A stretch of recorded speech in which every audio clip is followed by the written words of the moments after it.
thank you so much for having me. And it was so beautiful to have adoration first. And there's something so LA, so paradoxical about kneeling in the middle, before the Blessed Sacrament, in the middle of Hollywood, off 10 feet from Sunset Boulevard. And I was actually, I'm very proud of the fact that I was confirmed and took my first communion at the Church of the Blessed Sacrament right down the street here. So when you say that in other parts of the country, they all just like erupt into maniacal laughter because they can't believe that there's actually a Catholic church in Hollywood.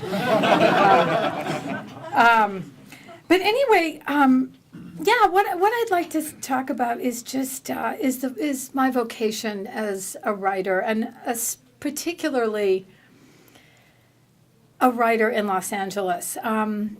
And I can't really talk about that without giving you some background, because I come from the coast of New Hampshire, and I moved to Los Angeles in 1990. I became a Catholic in Los Angeles, and I became a writer in Los Angeles. And I just got a weekly column in the Tidings, the Archdiocesan newspaper of Los Angeles. There's a new editor-in-chief, in case everybody doesn't know. He's 36 years old. He's young. He comes from Phoenix. He was editor-in-chief of their diocesan newspaper for 12 years, J.D. Long-Garcia. And he hired me to do a column on arts and culture. And I could barely sleep. I mean, I can barely sleep now. It was 6 weeks ago, probably, that we first met, or maybe 2 months. And I said to him, "Oh, this is just fantastic," because they hadn't had such a column before. And I said something like, something that indicated, "Oh, we're catching up to everyone." I mean, I just assumed every archdiocesan newspaper would naturally have a column on arts and culture, and he said, "No, none of them do."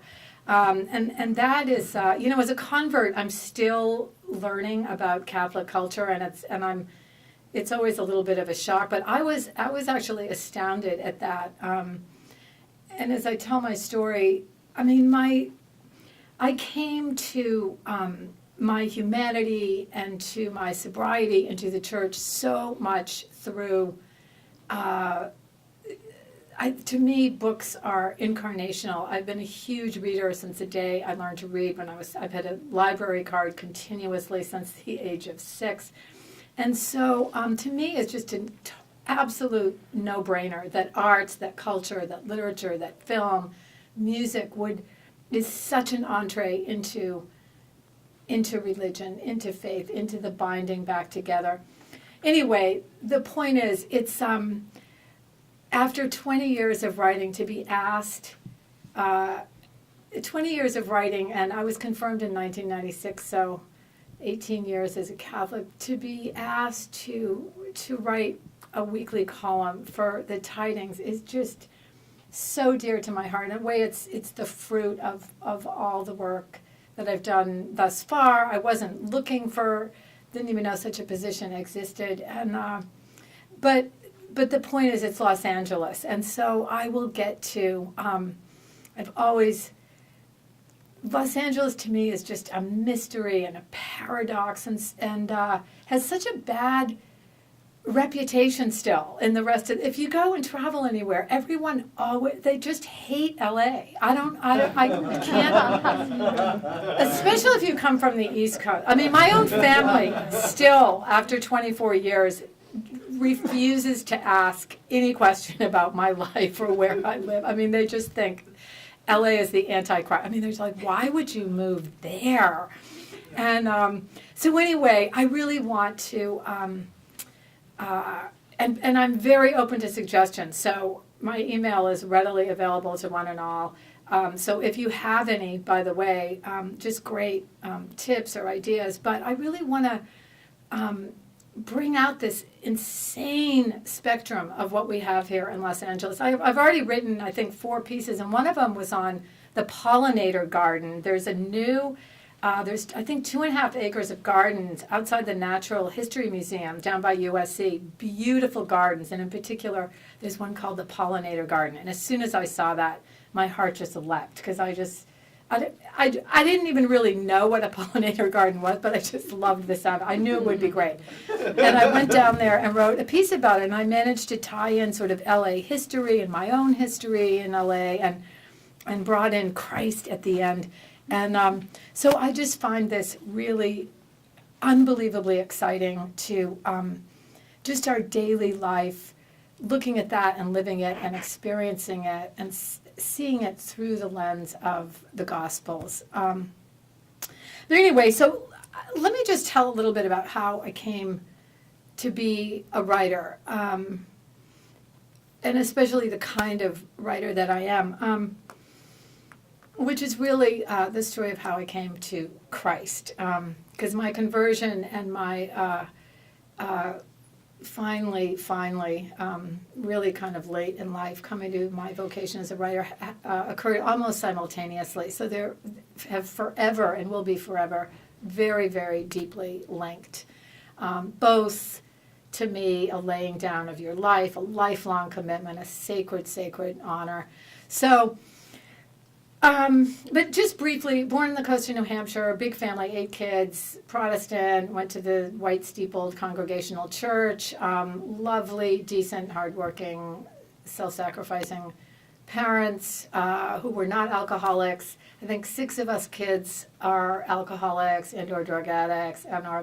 So we had alcoholism, the disease of alcoholism, and everything that goes along with alcoholism, which is shame and secrets and neurotic guilt and terrible sense of not being enough, that everyone else has been given the rule book, etc. And I was a straight A student. I had all kinds of things going for me in the outside, athletic, I played the piano, and I just felt deeply, it's kind of this, I think in one way you can almost describe alcoholism as a kind of uber cognizance of the fall. It's kind of this deep sense of exile, for me anyway, just kind of taken to the millionth degree. And anyway, I started drinking when I was a freshman in high school, and I had a 20-year run of just hardcore, sleazy bar room, squandering my inheritance in the mire, alcoholism. I managed to graduate from I got a BA in social service because, don't you know, I did want to help people. Grew up during the 60s and 70s. And we were for the underdog in my family. We were for the welfare mother. We were for the little league pitcher with leukemia. So I had that deep sense of, I saw there was suffering in the world, and I wanted to alleviate it, and I just couldn't get to it because of my alcoholism and my just blocks, wounds, childhood wounds. So anyway, it went on like that for a long time. I went to law school also and graduated from law school while I was drinking, in the throes of acute alcoholism. And people think alcoholics don't have any willpower, but it's not. We have insane willpower on everything except booze and drugs. So I actually managed to graduate from Suffolk Law School and pass the Massachusetts bar. Anyway, finally got sober. Family sent me to rehab. Found beautiful fellowship that has supported me, shored me up, taught me how to be a stand-up human being. 27 years I've been in that fellowship, and really that was my first fellowship of sober recovering alcoholics, and that was my first. When I first got sober, which was in 1987, that was when I began to have an idea of God, because I was so grateful. To this day, I can't believe that I no longer have to drink one day at a time. I mean, literally, I just felt like I was sentenced. It is the worst. It's like the demoniac in the one that throws himself into the fire in the Gospels and rips the chains off, and Christ says, "This kind needs prayer." That's the alcoholic. And so deeply grateful. And I looked around, and really my idea of God, I mean, not that I went to Sunday school and everything, but I really thought God was just kind of irrelevant for people who weren't sophisticated and didn't live in a city like I had lived in Boston. You know, I thought it was for kind of prairie people or something. But I began, really I had a prodigal daughter experience, and I began to look around for someone to thank. And, really, Meister Eckhart, 13th century mystic, has this beautiful line, the last line of my first book, Parched, and he says, if the only prayer you said in your life was thank you, that would be enough. And that was how I really began to come to God, because I wanted someone to thank. When you're really grateful, you don't want to thank an abstraction, you don't want to thank a philosophy, you want to thank a person. And as I look back, I hadn't come to Christ yet, but that is all germane, because when I did come to Christ, it was as a member of the crowd that heard the Sermon on the Mount. And one of my favorite lines in the Gospels is, healthy people don't need a doctor, sick people do. And I just somehow, I began to read the Gospels when I was working as a lawyer in Beverly Hills. I got sober in Boston. I got married very early in sobriety. We moved out here past the California bar, and I had this whole idea, okay, I'm starting to believe in God, and I did the thing that a lot of us do, which is God must want me to do the grim, hard thing, which for me was being a lawyer. I had no desire to be a lawyer. I always joke, even agreeing with people makes me nervous. Never mind, litigation. I mean, I was constant confrontation and fight. I mean, it's so, I just want to be in a corner reading Emily Dickinson and sobbing, looking at the flowers. And so I was working as a lawyer in Beverly Hills, because I passed the master's bar, I got this job, and this is where I had huge spiritual crisis, because I had come to God and I had really started to clean up big time. I mean, I was married, we eloped, so not Catholic yet, but got married by a justice of the peace. But even then, I knew marriage is a sacrament. I knew this is for life. I don't want to be hanging around. I don't want to be that person who was hanging around the bars. This is a lifelong. It was really, I think deep in us, we really have this innate, not only an urge to worship, but to be obedient, to be called to our highest selves. And because I'd been obedient to nothing but myself for so long, all of that just was extremely attractive to me. I wanted to be called higher.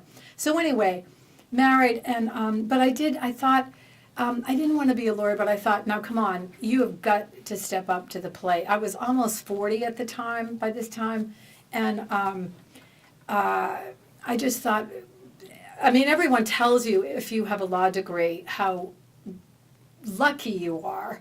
And I felt like I should be grateful. People would give their right arm for this, for a law degree. Look, you have this high-paying job in Beverly Hills.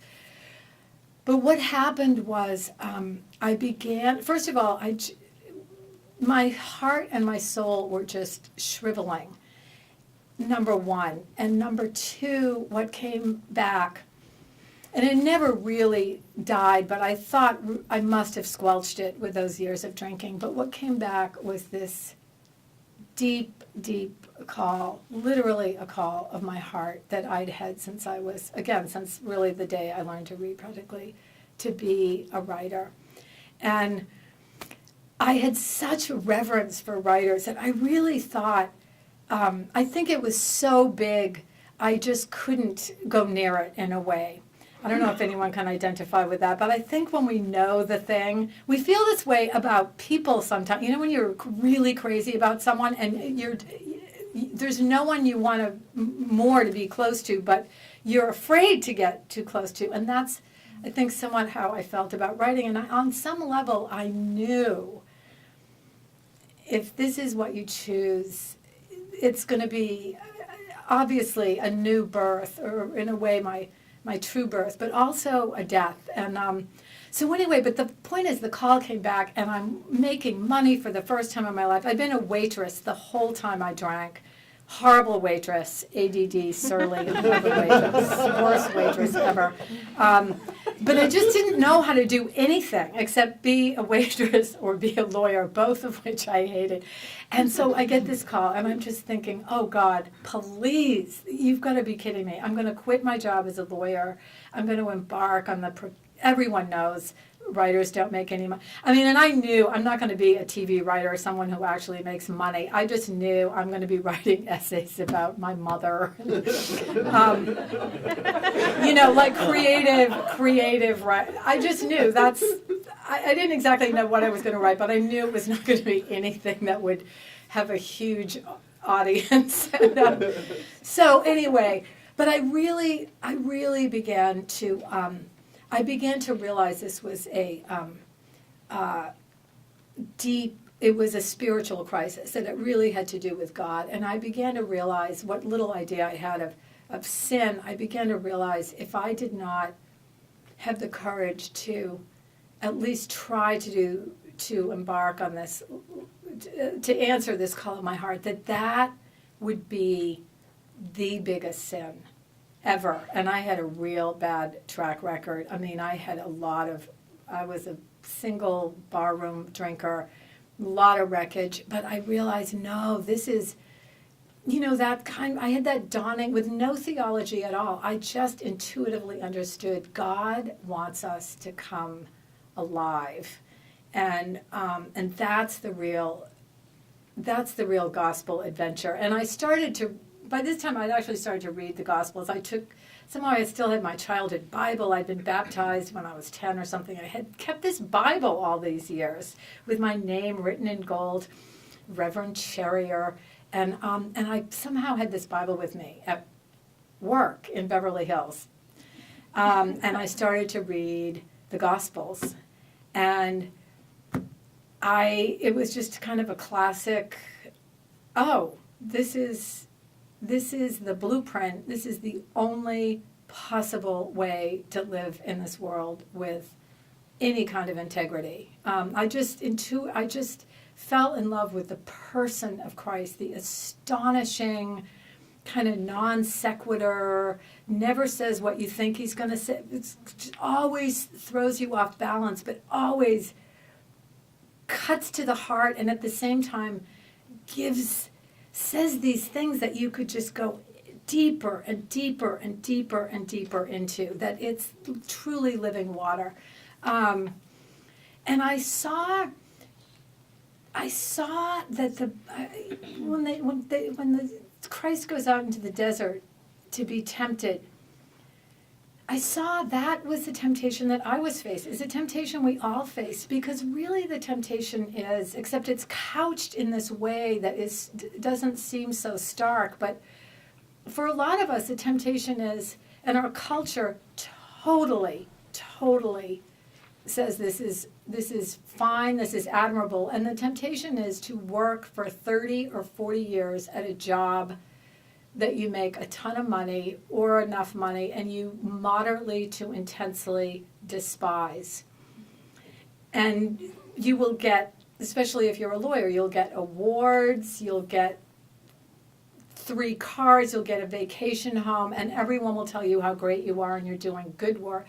And I just saw that is a hideous, hideous lie. Like, that is a waste of a life. I cannot let that, I've already lost a lot of my life to drinking. I can't do that. And I think that is the system, that Satan takes you up on that parapet and says, hey, it can all be yours. So anyway, somehow, the other thing is I started going around to churches. I found I just had this person that I wanted to thank more. And I began to, people go to church on Sundays. And I started going around to Protestant churches, because that's what I've been raised with. And so I hit the Presbyterian and the Lutheran and the Methodist and the Baptist. I went to all of them. I went to the Unitarian at one point, which was really It was just weird. And again, I mean, I can't, and the reason I told this is because I love all the stuff about the shepherd. You know, the sheep, my sheep hear my voice. And when you're super, super hungry and searching, you don't even need you will find his voice, because it is the authentic voice. It's the only authentic voice. And somehow I just knew, no, I don't want to be with people who say the J word. Like, that's literally, they would not say Jesus. They referred to Christ as the J word, and I just thought, oh, no. And so I kind of went to every single church. I moved up to the Episcopal, and, you know, I'd been raised in pre-Vatican II New Hampshire, where literally back in those, I mean, you just did not even go into a Catholic church if you were Protestant. And so it was, I just had a whole, the Catholics, they're scary and they're rigid, you know, all this stereotypes. And it's just the absolute last place I ever thought I'd end up, is the point. But finally there was kind of no place left. And I'd also, I'm a huge reader, and so by this time I was reading just very eclectically Chesterton, and I remember reading Chesterton's biography of St. Francis, and that, you just kind of catch fire with the thing. I read this great book, Romano Guardini's The Lord, just deep about the person of Christ. And so anyway, I finally found my way to a noon mass at St. Basil's in Koreatown. I was living in Koreatown at the time, and I just, heart pounding, made my way in. And I really thought they might sort of stop me and ask me for my credentials, or I thought I would just commit some horrible faux pas. And I just went, and literally as a worshiper, I couldn't follow the line, I didn't sort of understand. I just stood up and knelt when everyone else did. But I heard, Lord, I am not worthy to receive you, but only say the word, and I shall be healed. That's what we said then. And that I zeroed in on, healed. I knew I needed to be healed. And that was literally from that day forward. I found RCIA, it was before the internet even, and you just had the yellow pages, and I called around, and I ended up at Church of the Blessed Sacrament. So, and also during that time, I'm a huge Flannery O'Connor fan, and I always like to give credit to Flannery, because another thing that helped me was, because I just agonizing about whether I didn't want to be a quitter, and I thought if I quit, I was just so afraid of being the pipe dream nutcase that I had been all my life, as far as quitting this job as a lawyer and embarking on the life of a writer. And in a letter of Flannery O'Connor, she says, God cares nothing for gracefulness nor success. He only cares that we do the best we can with what we've been given. And it was just one of those lines that just pierced my heart and literally gave me permission to quit my job and just to start writing. I think one of the other systems that keeps us in such unbelievable bondage is the fear of being made fun of, the fear of being a loser, which again, our culture we're just inundated, so much of media, I grew up in a family with 8 kids. We ridiculed each other mercilessly. So, but the fear of failing, and of course, being a Catholic in this culture is a whole other version of that. But for whatever reason, I think maybe because my alcoholism, I'd already, for someone of, we didn't have a lot of money. I came from a blue collar family, but still, we listened to music, we read books. For someone of my demographic who had a law degree, I had fallen so far. I'd been so off the grid when I was drinking, so in a kind of self-imposed exile. I think in a way it has stood me in good stead, because I already had been so far out of the mainstream. Not that I want to set myself apart in any way, but I think it actually set me up to be a writer. And when I did begin to write, literally I quit the job, and I took Flannery O'Connor as my model. She wrote 4 hours a day. I read, and so that's what I would. That was what I did, and I'm very, very. It's one of my few. I don't even know if you want to call it a virtue, but I'm just very, very disciplined, or I have been, about writing. I mean, I never had a mentor. I just wrote what came from my heart, and then I would try to sell it somewhere eventually. I served a long kind of self-imposed apprenticeship, complete obscurity, and literally making maybe $18,000 a year. I got freelance work as a lawyer, but I just knew this is what I was made for. If I never sell anything, that doesn't matter. This is what I was made for. It's what I'm called to do. And so that's what I did for years and years. And I began eventually to send stuff out. Again, this was before email even, so I'd make 10 copies of the essay and self-addressed stamped envelope, go to the mailbox. And that's what I did, though, and that was part of the discipline. No, part of your job is you have to get this stuff out in the world. I have a hideous, hideous abandonment wound and fear of just deep. But because I knew it was my cause, somehow I was able to withstand the constant if anyone's a writer, you just know. I mean, the rejection, the failure, the complete lack of validation, the ignominious, insulting, belittling way and lots of kind of, I remember someone contacted me quite early on, would you like to write a book about your conversion? I look back on this, and again, this was a huge blessing, but at the time I thought, did the proposal and sample chapters and just my heart, it's going to happen, and it dragged on and on and on and on, and finally it was a no. It just the thing completely fell through. But as I look back, I mean, I see these people today who they convert and then they have a best-selling book about their conversion 3 months later or something, and I think, I can't think of anything. More power to anybody, but for me, I so crave validation and attention. I can't think of anything that would have been more detrimental to my spiritual path than to be rewarded for conversion. Like, why you don't get rewarded for conversion? Means you're willing to die. So to be conversion costs you something. Plus, you don't even know what it is I wrote a book about my conversion, and it was 12 years after I'd converted. And even then, I barely knew. Even now, 18 years later, it just takes a long, long time to even know what your life in Christ is about.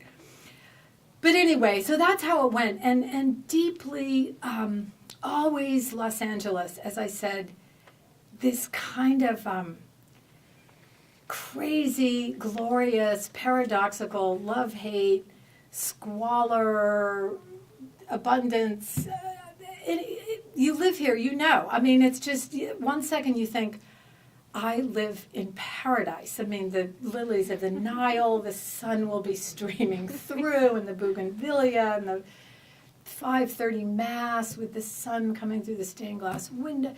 And then you'll be on the 5 in the city of industry or something, and you'll just think, you're kidding me. Of all the places in the world, there's Greece, there's Tuscany. No, how did I end up here?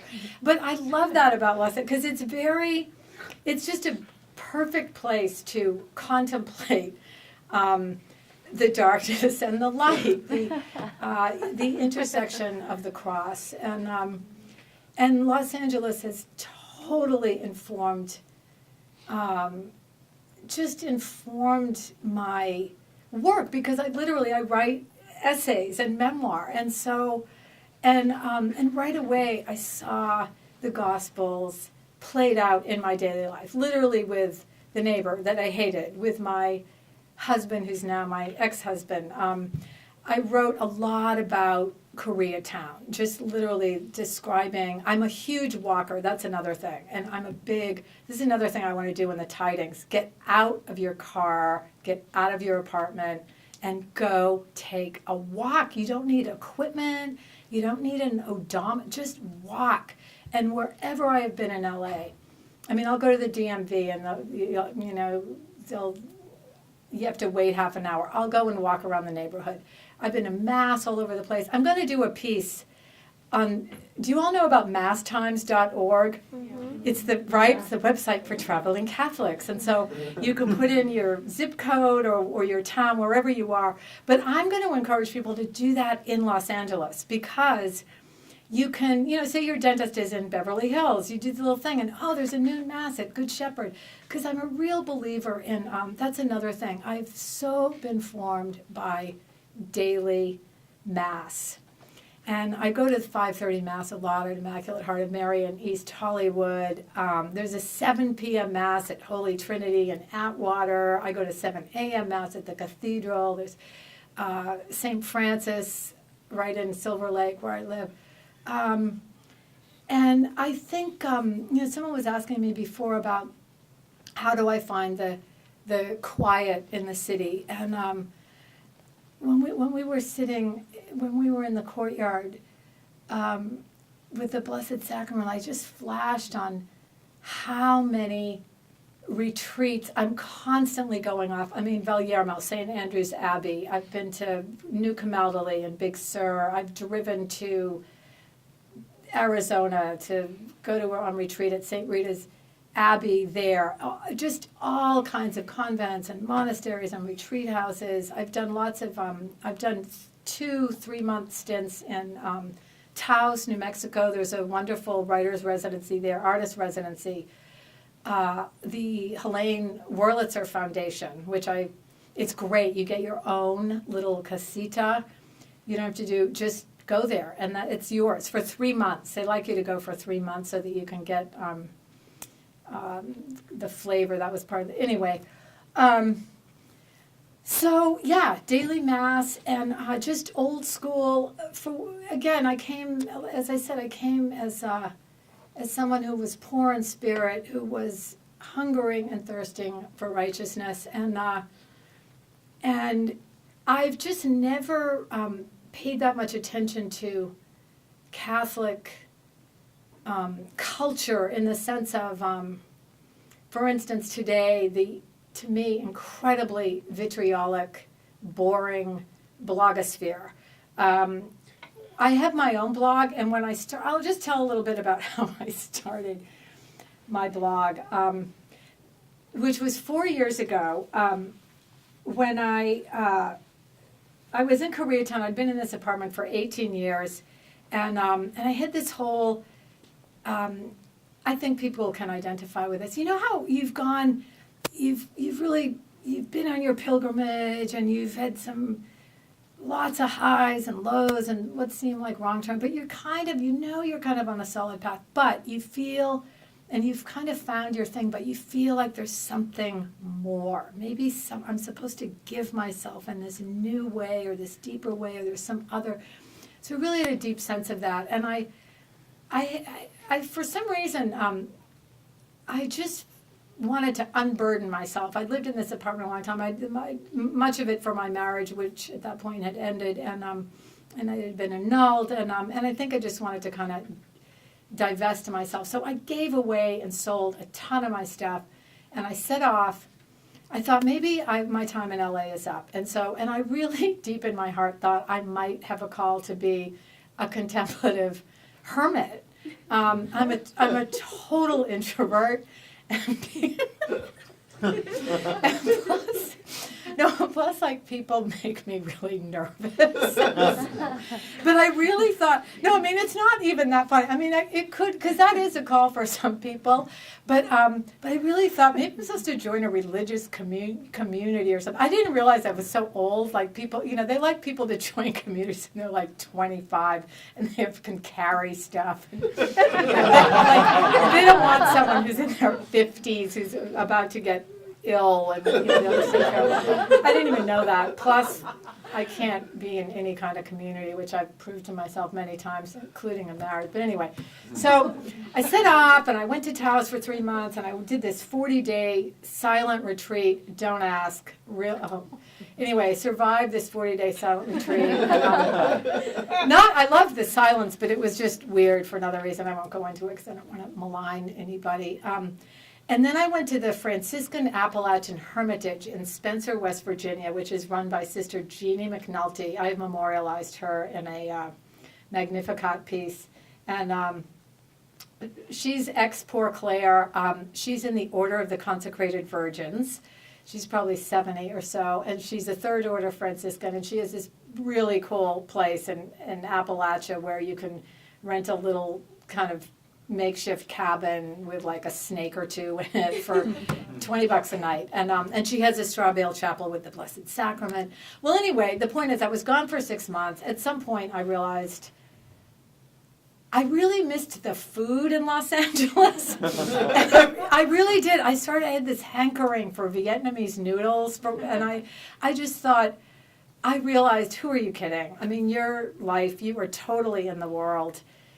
Your life is in LA. I mean, you have made your life there and go back and be there. I'd driven. So anyway, I came back and the whole time I was gone though, that 6 months, I had very little internet access. This was 4 years ago. I didn't have a smartphone. And anytime I wanted to use the internet, I'd have to go to a library or the McDonald's or something. So I had no online presence at all.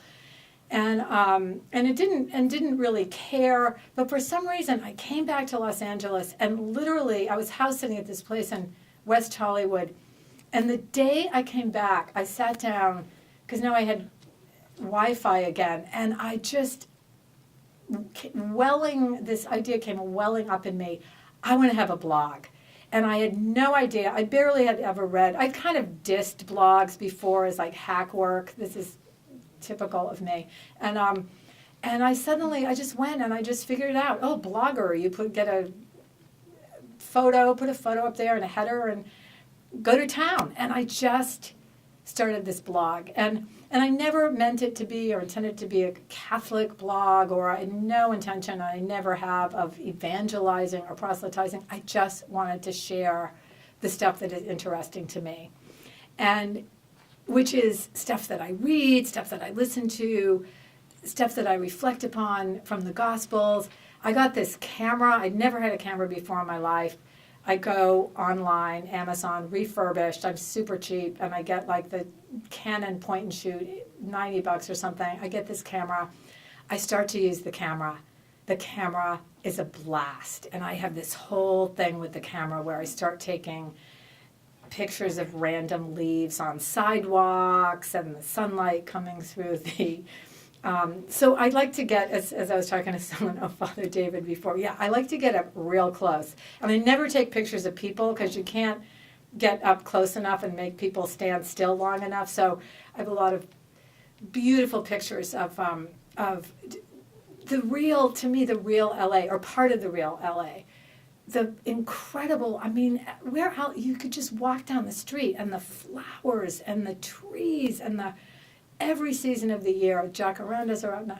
So anyway, and that was a part of my blog too. And then, by the way, I was just sending stuff out. I had gotten my first book published, my second book published. I want to say this. Wait, how long? Am I done? What time? How long should I talk for? Okay, how about like 10 more minutes? Is that okay? Okay. Okay. All right. Well, obviously, I could just like go on and on. But one of the things I want to say, because I know there's so many writers in here, is just I want to read a couple of great quotes to me, because it's. The thing is, truly, we have to dare to be whoever the heck we are, and not try to contrive some persona or some calculate ourselves so that this group will like us for whatever reason, and partly because I don't watch TV. I barely read. Really, I'm on Facebook, but I I work so hard that I have very, very little time to read other people's stuff. And that in a way is a blessing because no one told me I couldn't do what I do. No one told me I couldn't write about Catholic stuff.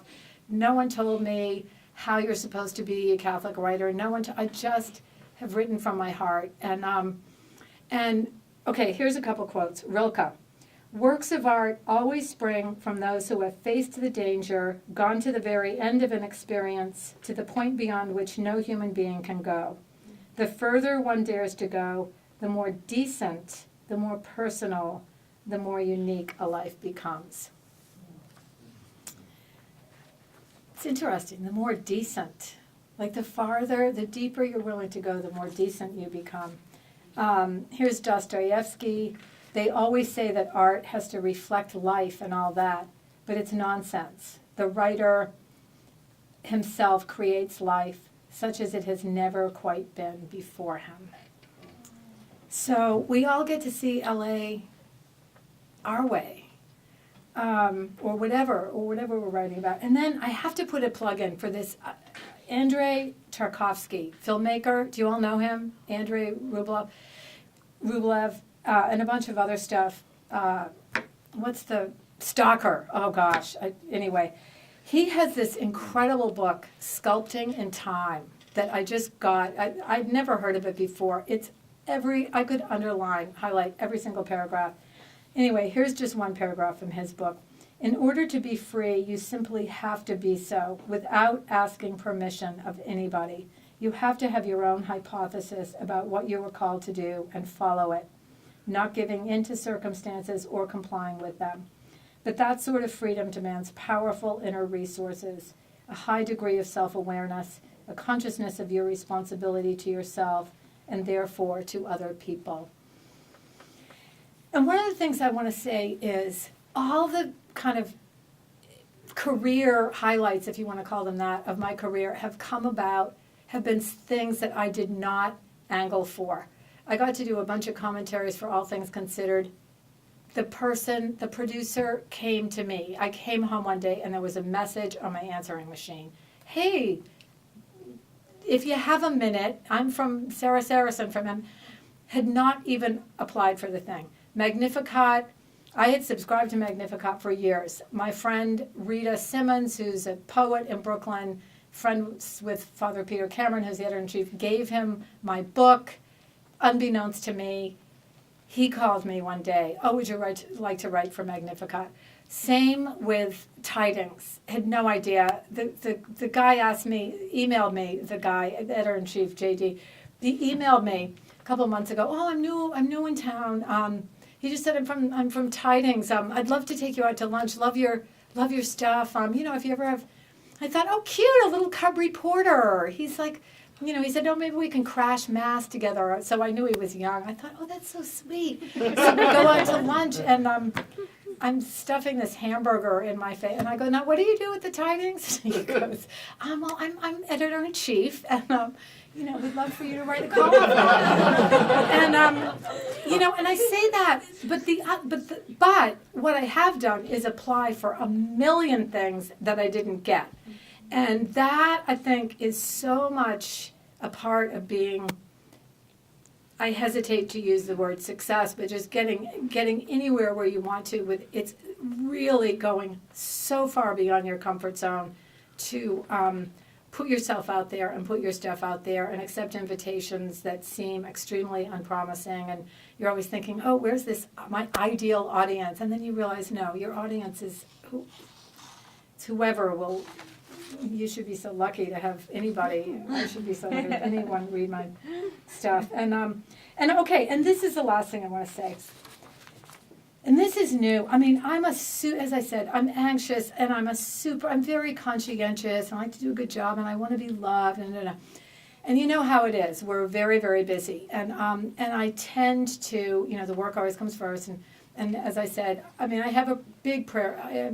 I pray, I have a whole morning thing, and I go to Mass when I can. But when push comes to shove, and especially if I'm, for instance, speaking, which makes me anxious, and I tend to, I got to concentrate on what I'm going to say tonight.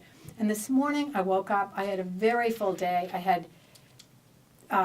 I'd met with Barbara Nicolosi. We had lunch. You all may know her. We had lunch in Pasadena. I went to the gym. I had a meeting with my friend Father Terry, who is over at St. Basil's. I had my teeth cleaned. And so we had a very full day. And I woke up this morning and I thought, go to 8 o'clock Mass. That is how you prepare for a talk. And so I went to Mass at St. Francis. And beautiful line from the Gospels, if the house is worthy, let your peace come upon it. If not, let your peace return to you. And I just thought that is so Christ. The world would say, if they don't like you, curse them. Or if they don't like you, make sure you have the last word. And he says, let your peace come back to you and keep walking, and go to the next house. And that is what informs my life, my work. It's straight old school prayer, daily office, sacraments, confession, Mass, and thanks be to God. So anyway, thank you so much for having me.